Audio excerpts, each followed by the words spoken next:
got much in my past is worth mentioning.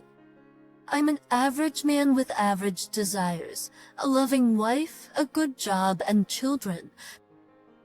I'm lovely wife Helen had similar interests, at least I thought so. My story is about how I found out that my wife and I didn't have as many interests in common as I thought. It started one night when I came home from work. My wife Helen was sitting on the couch in the living room watching TV. She turned it off when I walked in. I sniffed around and didn't smell any food. "What's the matter? Do you want to go out tonight?" I asked. "Did you ask Kelsey?" "Kelsey's at your mom's right now." I noted. "I wanted to talk to you without interruptions," she said with a sexy tone, and I thought I was about to get lucky. I know I shouldn't talk about role-playing, but I just want you to know how much I enjoy it.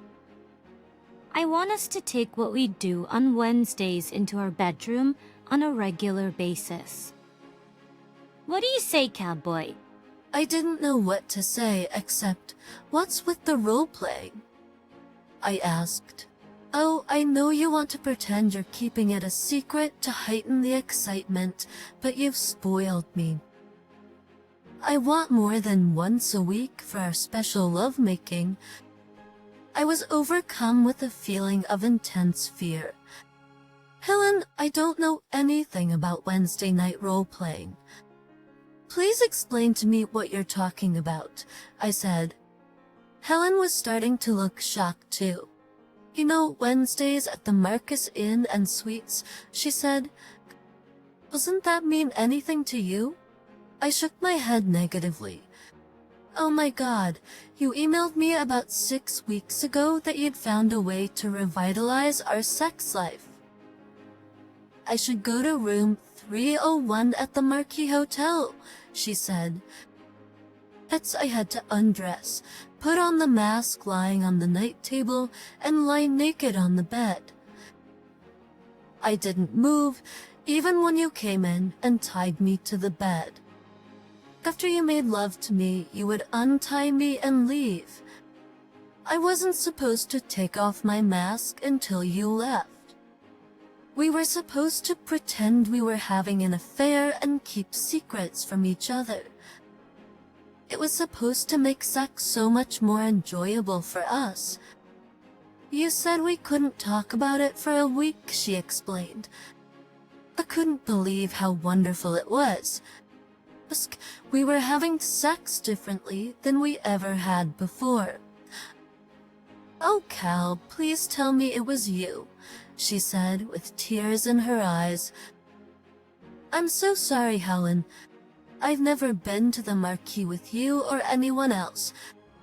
Are you telling me that I've had sex with someone other than my husband 6 times? I asked, shocked. She ran to the bathroom and threw up. After cleaning herself up, she went back into the living room where I sat in complete shock. "Uncle, you have to forgive me," she said. "Patrice, honestly, I thought it was you. I was so happy. Now I feel like an idiot. Someone tricked me. Hell, that's why he never talked to me in the room. He wanted me to keep thinking it was you. Oh, Cal, please tell me you forgive me." And I don't know what to say. It just seems so strange. How could someone do this to us, and why? How could you be with him 6 times and not realize it wasn't me? I thought it was you. You did things differently, but that was part of the role play. Doing something different, sexier, more daring than before. I think he's just hotter than you. Well, maybe you need to find out who this guy is who is so much better in bed than me so you can be his wife. I was getting angry. You don't have to treat me like that. I want to find this guy. I want to cut his balls off for taking advantage of me. Do you realize he basically raped me? I've calmed down. I'm sorry, Helen. I didn't see it from your point of view enough. Let's try to look at it logically if we can. Who would want to do something like this for us? It would have to be someone who really hates me, you, or both of us. Or could be someone who was secretly in love with you and figured out a way to have sex without convincing you to cheat on your husband. Helen's whole body trembled. I get goosebumps at the thought that there may be someone out there somewhere who thinks about having sex with me every night. You mean besides me, of course. As my coldment, attempt to lighten the mood turned into a major disaster. Asshole, you weren't raped. I'm sorry, okay. Where did the letter come from? Too bad I don't save emails. I mean whoever sent them, told me to delete the messages. They were emailed from your office. So it must be someone who has access to my computer. I usually leave it on when I leave my desk for only a short time. Trouble is, it gives us dozens of opportunities. Does he keep emailing you? Yes. He usually confirms our meeting before each time, hinting at what I can expect. He said he wanted the anticipation to make me melt. I had to delete that email and not respond. Now I understand why. Really? Are you getting excited? Yeah, but remember, I thought I was going to have sex with you. Damn it, Cal. In my mind, I wasn't enjoying sex with another man. I was enjoying sex with you. Did he email you about the upcoming meeting on Wednesday? No, not yet. I'll email him. I guess you don't have to email him. He gave me a phone number to leave a message if I ever had to cancel. I had to leave a message on it once. Okay, don't do anything for now. Let me know when he texts again. There was no sex at the Turner house that night or the next. I didn't dare dip my wick where someone else had just been. She felt like she was cheating on me, thus ruining the moment. Helen said she was afraid she would start imagining sex she had with another guy, which would make her feel like she was cheating on Cal. We both agreed that we needed to get tested for STDs. On Monday, Helen received an email from a mystery lover. She showed me the text when I got home from work. He confirmed that this Wednesday was good for him. He was going to convince her to finally give him her ass. Helen confided in me that she considered the possibility of anal sex as part of a new role-playing activity. Until recently, she had considered anal sex to be a step too far. I told her to call him and leave a message that he could have what he wanted. I wanted to make sure he would show up. Tuesday afternoon, I went to the marquee and talked to the desk clerk. I asked if he would be on duty the next day. I asked him what it would take to enter the room my wife was coming to tomorrow. He replied, $200. Wednesday came, and we were ready to catch the man. Helen entered the room and did the usual. A few minutes later, I saw a man enter the room. It was Richie Hammond, the psycho from our office. He molested every woman in the office, married or not. Of course, he was married and had 2 children. Betraying his family apparently wasn't considered an obstacle to him. He looked at the picture of my wife on my desk and mentioned several times how lucky I was to have such a sexy wife. I always wanted to spray Lysol after every time he appeared in my office. I went to the desk clerk to get a copy of my room key. I became frantic. If you don't give me the key, I'll kick down the door and call the police. Do you think your boss wants to deal with that? When I walked in, Richie was standing behind me and had my wife. I grabbed him by the hair and pulled him away. Helen seemed disappointed until I untied her and removed the mask. Then she started crying. I told her to get dressed. Richie sat down in one of the chairs. Surprisingly, he looked completely relaxed. Well, at least I got to pat her beautiful ass before you did, I said. I approached him with fire in my eyes. He just pointed to the corner. There was a camera mounted on a tripod. Loco, you don't want to hurt me? I have videotapes of all the sessions your wife and I have had. And I have had, he said. Do you really want me to publish them? I think I can get a pretty penny for them from some porn sites. Sure, I can send them to friends and family for free, or we could just leave it at that. I take it once a week. You take it every other day. Illicit party, you son of a bitch. Give me the video and you'll never see my wife again. I got some information that might be useful to you. You interested? I have no idea. What could there be that would interest me right now? What about the fact that your wife and that Richie guy are up to their old tricks? I tried to sound nonchalant, even though I was seething inside. I find that hard to believe.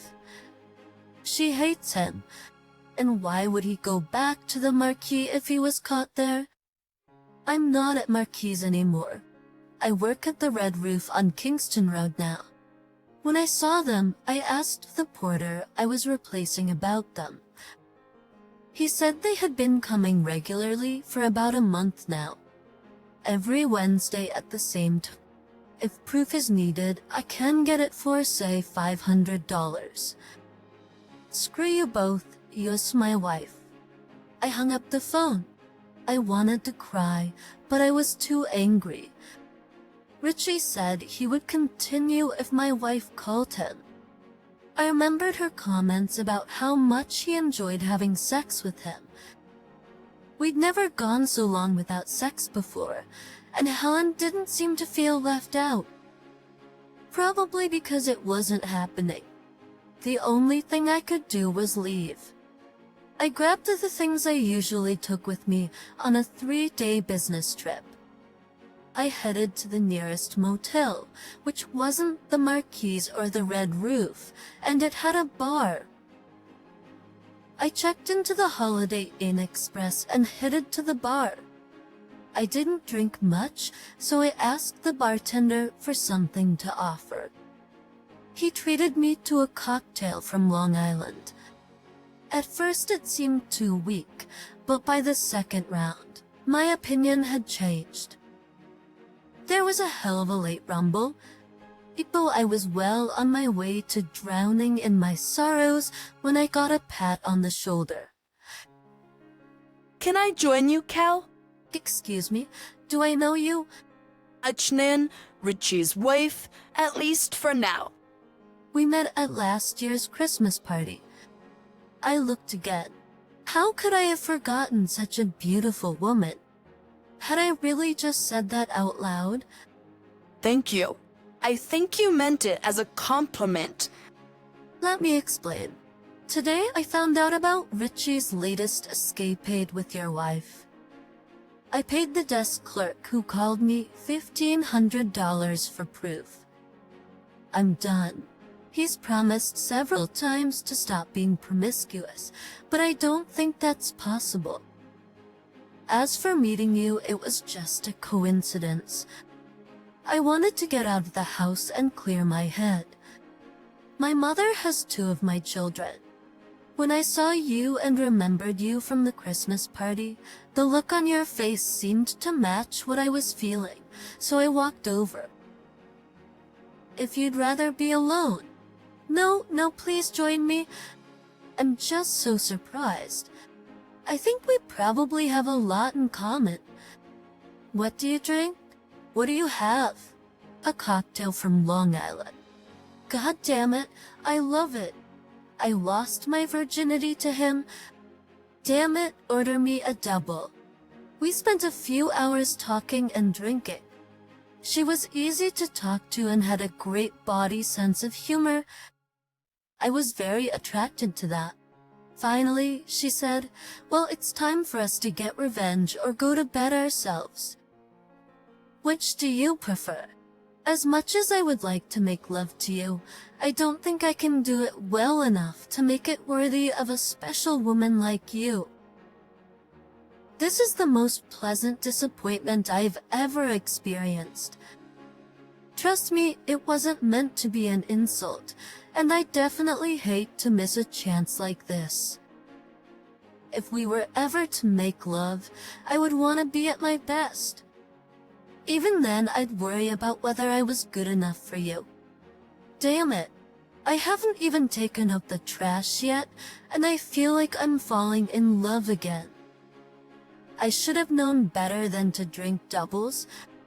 What if we had breakfast together tomorrow? I could call you, or if you're up.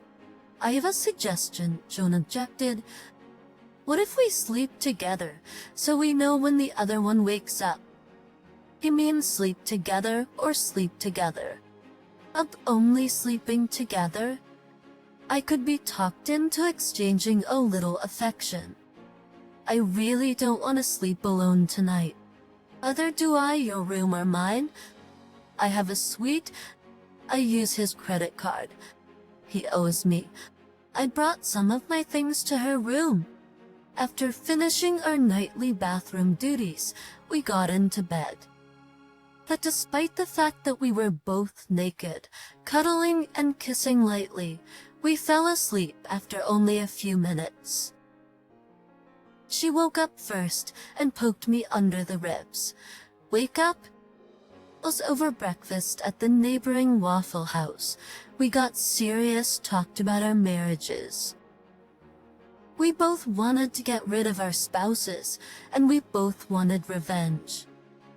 The problem seemed to be how we could divorce them without losing as much or more than they did. I really don't want to go back to that house. I'd be happy to just go somewhere with the kids and forget about it. How can you afford it? Don't he come after the kids or come after you?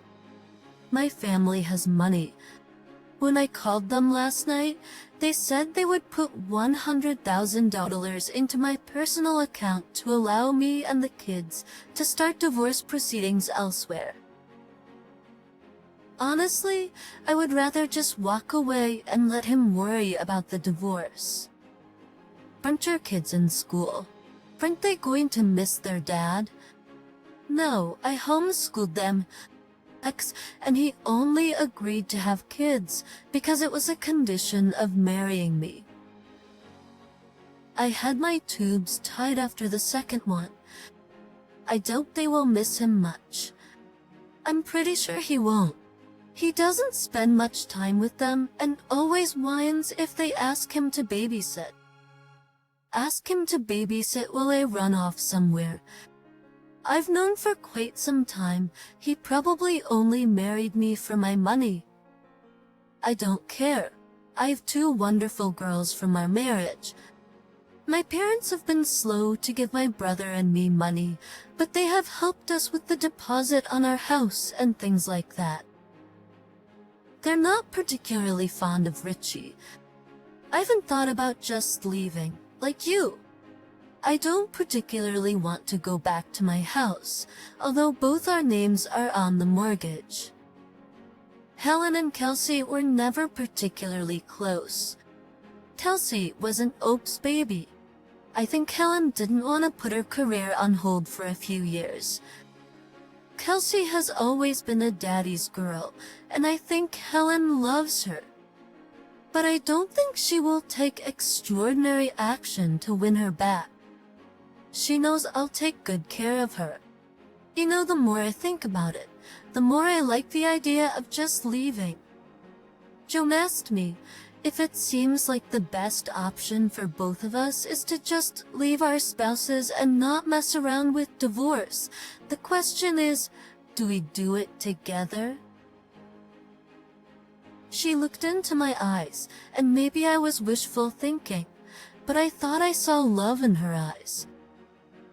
We've been together 24 hours. Not exactly love at first sight, but pretty damn close. It doesn't make sense, but yes, I would go with you if I could take my daughter with me. I can't believe I'm saying this. I've never done anything so impulsive and so important at the same time. I just have one question. Where are we going to go? Will we tell anyone where we're going? Those are the first two questions, but we have to ask each other every question we can think of. Here's my tentative plan. I have an Aunt Barbara who has a big cabin on Lake Champlain that she can no longer live in because of her problems. If it were available, it would be perfect. An isolated cabin with plenty of room for the kids and for us. The furnishings are worthy of a photo from a National Geographic magazine. It turned out that the cabin was vacant. I spent the next few days at the hotel. It ignored messages from Helen after I realized she had guessed that I knew about her returning for dates with Richie on Wednesdays. I left one message. I need to go away for a while. I went to work and quit. My boss was upset, but also understood the reason. He asked if firing Richie would cause any problems in my plans for Helen. My case was not the first. I said, fire him. I asked him to wait until I was ready to leave. I wished I had a picture of Richie's face when he was told, but it was too much. I went into our bank and withdrew almost all the money from our joint assets. I used most of the money to pay off the rest of the mortgage. But despite her betrayal, I couldn't bring myself to take all of our money and assets. We both contributed to the household expenses. Having the house would give Helen roughly the same financial results as a 50-50 divorce. If she needed money, she could always sell the house. I gave up my interest in the house to make it easier for her.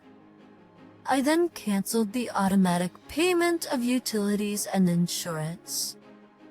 Health insurance will stop with me leaving my job. I changed the life insurance beneficiary to Kelsey. At night, Joan and I talked about what we needed to do to hide effectively, how to least harm our children, and what kind of future we could have together. We continued to avoid sex. There was enough emotion as it was. We didn't need our decision to leave our spouses to be based on sex between us. I don't know which of us was more disappointed, but by the third day, we concluded that our escape plan was feasible. The next day, while Helen was at work, I went over to the house and picked up what I thought Kelsey and I needed most. I wondered if I should leave a note. All I could come up with was, I hope the sex with him was worth it. My last stop for the day was Kelsey's school. I told the school that Kelsey had a doctor's appointment and apologized for not letting them know sooner. I told Kelsey that we were going on vacation. Kelsey asked if Mom was going. I said not on this trip. Joan picked up the kids from Mom's house when they got home from school. At 5 o'clock we were on our way. Aunt Barb invited us to stay at the lake house. She had just finished renovating it and had qualms about selling it. Lucky for us, we took 2 cars. Kelsey rode with me at first, but after a few stops where the 3 girls got to know each other, they took turns all riding with me or all riding with Joanne. By the time we got to the log cabin, Joan and I had lost the master bedroom.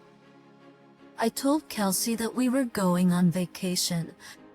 Kelsey asked if Mom was going. I said not on this trip. Fortunately, one of the guest bedrooms was next to the second bathroom and was quite accommodating for Joan and me.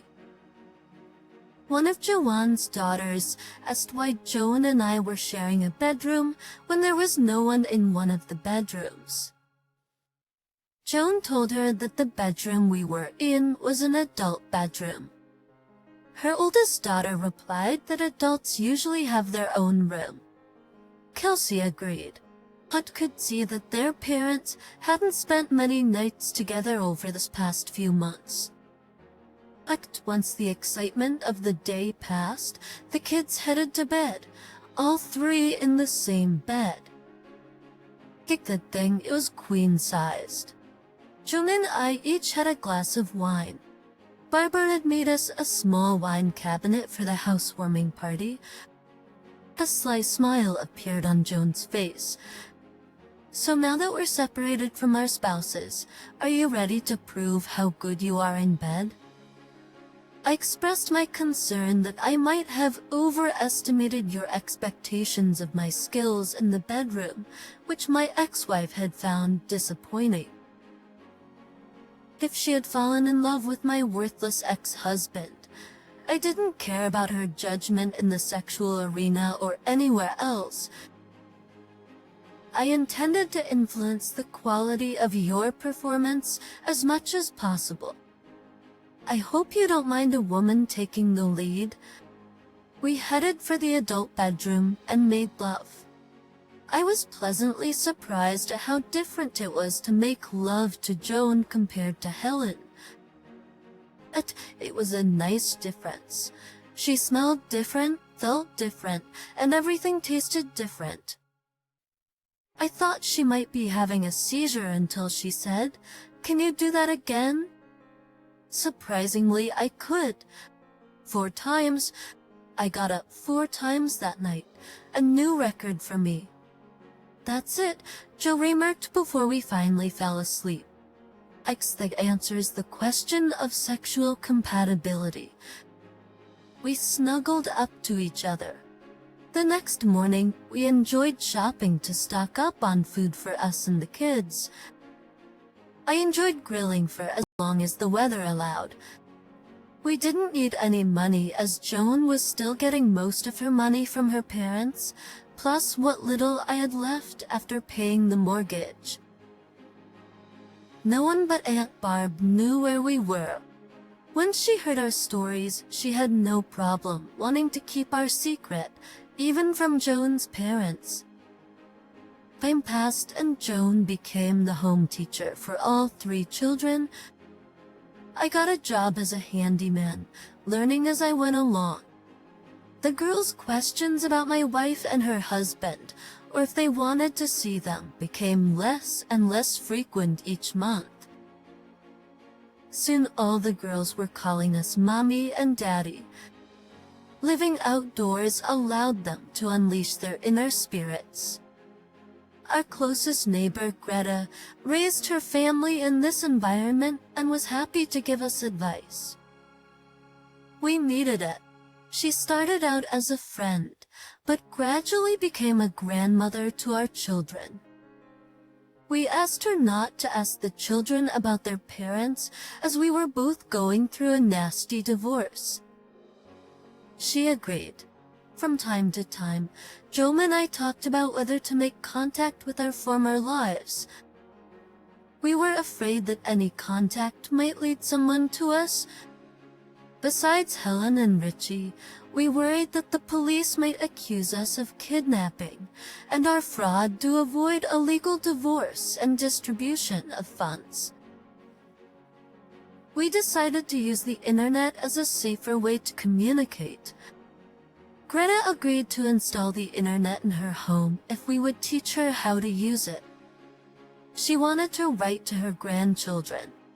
With our kids, she missed hers even more than before. We debated whether to tell Greta our true story. So far we hadn't done so, as things were going so well that we were afraid to rock the boat. It took Greta a month to install satellite TV with Wi-Fi. We showed her how to use email and Skype. Seeing her grandchildren live was something special to her. One day when she was taking the girls to the lake, we went online for information. We found an ad for my old house for sale. Helen must have needed the money. A year after we left, Helen and Richie sent out divorce notices based on being abandoned.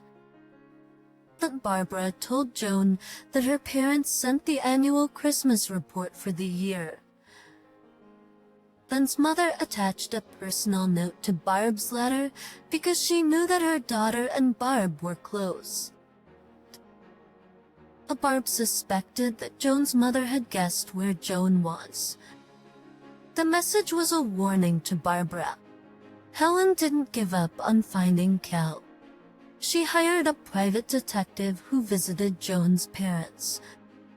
The detective knew about Aunt Barbara. She told her to expect someone to be sniffing around soon. She didn't call because she was afraid her calls might be tapped.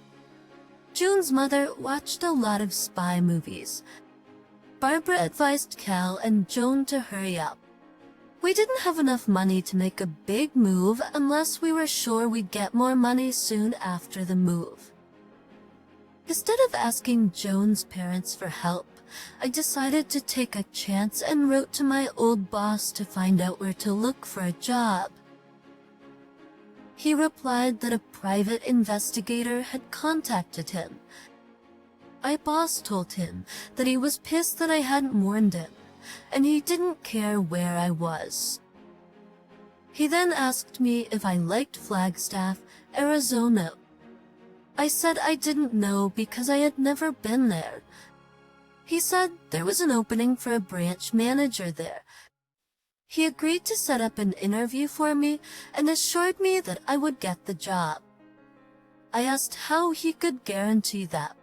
He said his brother, who had already tried to hire 2 employees at my old office, was hiring. We headed toward Flagstaff. Saw patients on the way. I was afraid that by becoming an employee, I would leave a trail that a good private investigator could find. I had an idea just before we entered Arizona. We got a hotel room with a double bed and let the girls swim in the pool. Joan did her best to calm my nerves. The president promised my former boss's brother mainly wanted to know how soon I could get started. I told him that I needed to form an LLC and name my corporation something other than my name. I told him that instead of an employee, he would utilize the services of my corporation. Service contracts were usually cheaper than salaried employees, so he agreed. We found a house in the desert. It was very different outside, but the kids adapted quickly. I think they were glad to get away from the cold winter weather possible where we came from. The Austries. It took a few months for the kids to adjust, and a few more before Joan and I settled in properly. But before Joan and I felt safe again, that fateful night Joan and I were turning out the lights about to go to bed when there was a knock on the door. At that hour, with no neighbors nearby, I became suspicious. I took my rifle, loaded it, and cautiously peeked through the peephole. I saw that it was Helen. Tons of mixed emotions rushed through my brain. My heart was pounding frantically. My stomach felt queasy. I shouted to Joan that we had guests. I invited Helen in just as Joan entered the room. I assumed this was Helen. I nodded. Immediately jumped up. I suppose the children are already asleep. I waited until you started turning out the lights. I didn't want to disturb them, Yes, they've been asleep for about half an hour. Good. Goddamn, you're just a hard-to-get bastard. She grinned. Let me put you both at ease right from the start. I'm not here to cause trouble. After you left and Richie lost his job, he moved in with me. It didn't take me long to realize that I had traded the Mercedes for a Yuko. Don't get me wrong. I was attracted to him for the sex, and he was good in bed. But a couple that lives together needs more than sex. I gave him a deadline to find a job, so he could pay his share of the expenses. He didn't believe me at first, but was convinced when a deputy showed up and told him to get out or be arrested. I heard he found a job in another town. As for my life, I came to my senses with the help of a therapist. Since then, I've been able to support myself emotionally and financially pretty well. Private investigators don't come cheap. After a year, I filed for divorce, because by then I knew I had lost you and Kelsey. It's as much as I wanted to act differently, I knew I had to move on. By filing a quitclaim deed, I could set the terms of the divorce proceedings. I took what little was left of your stuff. Honestly, I feel like I've moved on. I actually have a man I am dating and have high hopes for. At least I'm sure I won't make the mistake I made with you. If you left Helen's ex, why are you here? That's exactly polite for small talk, is it? Okay, the reason I'm here is closure. I got really depressed when I had time alone to realize what I'd done, what I had lost. I couldn't live in balance with myself without telling you how sorry I am and that I don't blame you one bit for what you did. I wanted to make sure you didn't think it was your fault. I pray that you don't hate me. I wish I could ask for your forgiveness, but I realize that's asking too much. Anyway, I apologize again. I hope you and Joan and Kelsey are happy. Well, that's it. Now I've closure. What about Kelsey? Were you planning on seeing her? Are you, Ton? Are you going to get custody? I'm not going to lie. At first, I was hoping to at least get joint custody. As time went on, I realized that if she was used to her new family, it would do more harm than good for her to see me, much less live with me. As good as she is, I don't think I could handle her on my own without your help. Seeing each other now, we're probably experiencing emotions that will eat us both up for a long time. I want to know how she's doing. Has she ever asked about me or been interested in me? How is she doing in school? None of the girls asked about you or Richie, but we certainly didn't forbid them to, replied Joan. We said that you and Richie don't want to be with us anymore, but want our new family to be happy. So far they haven't said they want to come back. That doesn't mean they don't periodically ask how you're doing. I feel pretty comfortable telling you that they have all adjusted well. Elsie and my girls have become an inseparable trio of cute monsters. I homeschool her along with my girls. She tests 2 grades higher than she would be if she were in public school in most subjects. Helen, I can truly say that I love Kelsey as much as I love my 2 birth children. There were tears in Helen's eyes. Thank you. Have you 2 been married yet? I answered. No, we weren't sure we were divorced. Well, I have a wedding present for you. It's a copy of each of your divorce certificates, suitable for framing. Her attempt at a joke seemed to be all about keeping from crying. Richie and I shared a divorce attorney. Now you can become a legal family if you want. You will notice that both Richie and I have given full custody of our children to the two of you. You should be able to apply to adopt each other's children. After pausing to watch Joan and I cry at the good news, Helen said, "I have to go," and headed for the door. I reached out and took her hand.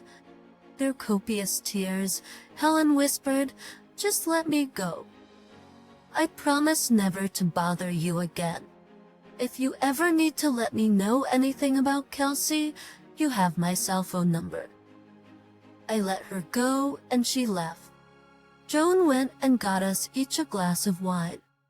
We needed to calm our nerves somehow. We sat in silence for a while. I looked at Joan, and after a few minutes, I saw her smile. So who's proposing to who?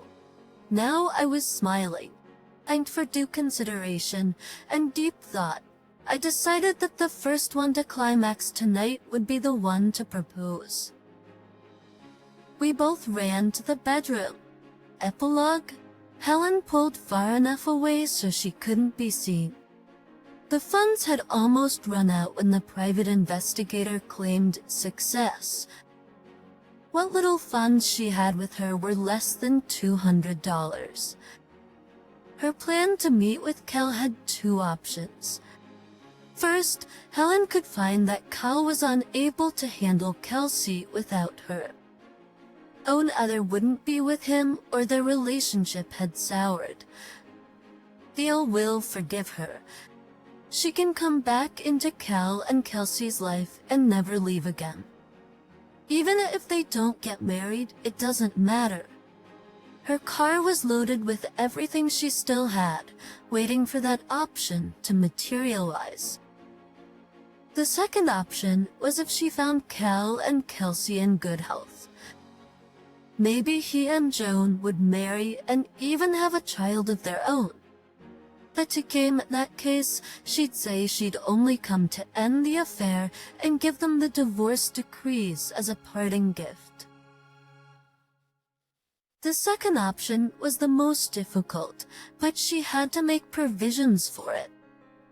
Her closure plan required her to leave her new family and make her way to the biggest city nearby, where she could start her life over without fear of running into them. To the zippered bag in the glove compartment held Kale's engagement ring, her wedding bands, and other jewelry she no longer needed. Pawning them would give her money for a new life. Stopping crying, Helen pulled back onto the road. "Phoenix, I'm coming. Hey, maybe this is a sign from God. Maybe I can ride."